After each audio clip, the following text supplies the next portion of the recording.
Okay, welcome to Chapter 8. Before we do a full hypothesis test, we are going to just do the beginnings of a hypothesis test so that we can practice this step by step.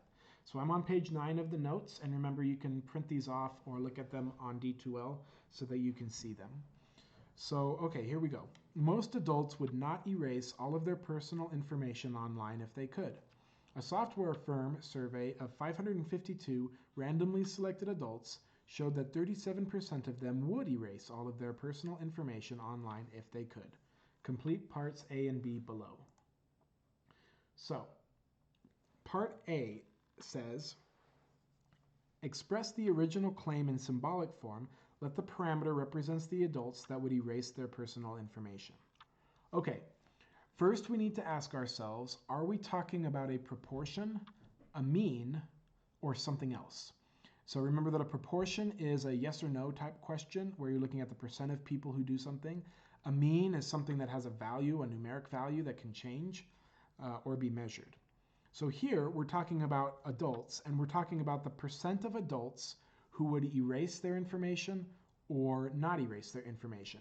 So do you think the population parameter we're trying to approximate is equal to P, a proportion, or mu, a mean? Which one do you think it is?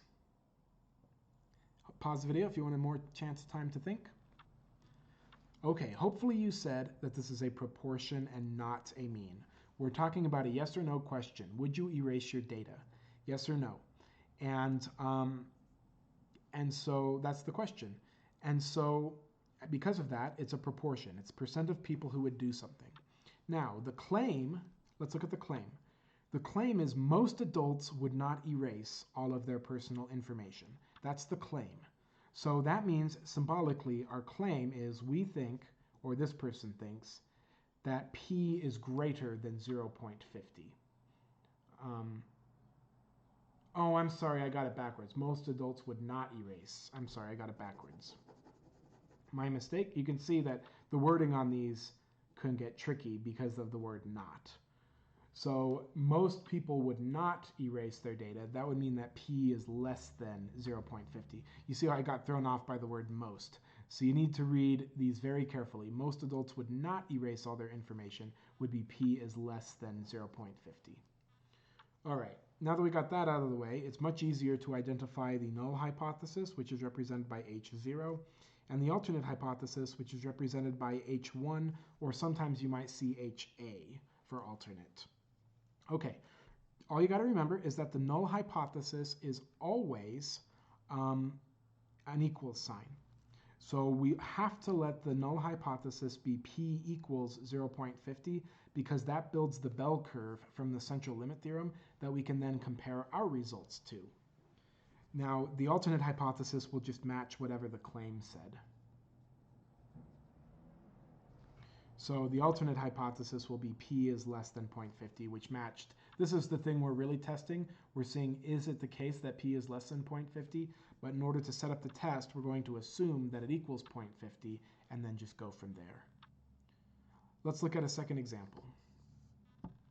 Here, the claim is the mean pulse rate in beats per minute of adult males is equal to 68.9. For a random sample of 143 adult males, the mean pulse rate is 67.4 and the standard deviation is 11.5. Express the original claim in symbolic form. Okay, the claim is that the mean pulse rate of adult males is equal to 68.9. Okay, that's the claim. And so the question is, what kind of statistic are we looking at? Are we looking at a proportion, or maybe a mean? Or maybe we're looking at a standard deviation. It could be any of the three. Which one do you think this is talking about? Okay, if you want to think about it for yourself, go ahead and pause, but I'm going to move on. The answer is, it's right in the question. The mean pulse rate, we're talking about a mean here, not a proportion and not a standard deviation. So the claim is that the mean is equal to 68.9. All right. That's the claim. That's the claim we're going to be testing. So let's do that with our null hypothesis and our alternate hypothesis. Okay, in this case, we have that the null hypothesis is the same thing as the claim. The reason is because the null hypothesis always has to involve an equals sign. The alternate hypothesis in this case, remember, our default is not equal to. That's our default guess. Unless we see something that makes us think greater than or less than, the default is not equal to. And since they didn't tell us anything about greater than or less than, the answer is that the alternate hypothesis is not equal to. If you look back at the previous example, it said that the claim is most adults would not erase all of their personal information, not that the answer is different than 0.50. So that's why we could put a less than sign here, whereas our default assumption should be not equal to unless we see a reason to do greater than or less than. Okay, that's how you set up a hypothesis test. I believe in the next video we are actually going to be performing hypothesis tests, so I will see you in the next video.